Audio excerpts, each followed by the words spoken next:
নমস্কাৰ স্বাগতম জনাইছোঁ ডিজি নিউজ আসাম চেনেলৰ তৰফৰ পৰা দৰ্শকসকল আজি নিবনুৱা যুৱক যুৱতীসকলৰ বাবে এটা ভাল খবৰ লৈ আহিছোঁ ভিডিঅ'টো স্কিপ নকৰি সম্পূৰ্ণকৈ চাব আৰু মোৰ চেনেলত যদি নতুনকৈ আহিছে এনেধৰণৰ শুদ্ধ আৰু সত্য সংবাদ পাবলৈ মোৰ চেনেলটো ছাবস্ক্ৰাইব কৰি থ'ব ৰাজ্যৰ নিবনুৱা যুৱক যুৱতীৰ বাবে ভাল খবৰ পুনৰ ওলাইছে চাকৰি আবেদনৰ অন্তিম তাৰিখ 18 মাৰ্চ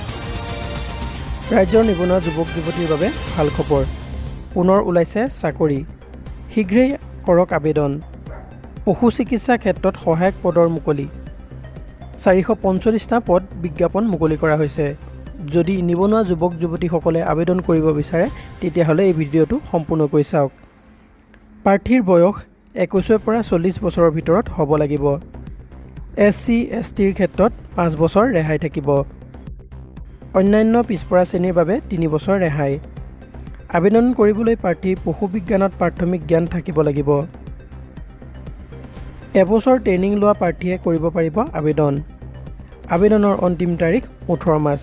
গতিকে শীঘ্ৰে আপোনালোকে যদি এবছৰ ট্ৰেইনিং লোৱা প্ৰাৰ্থী আছে তেতিয়াহ'লে আবেদন কৰিব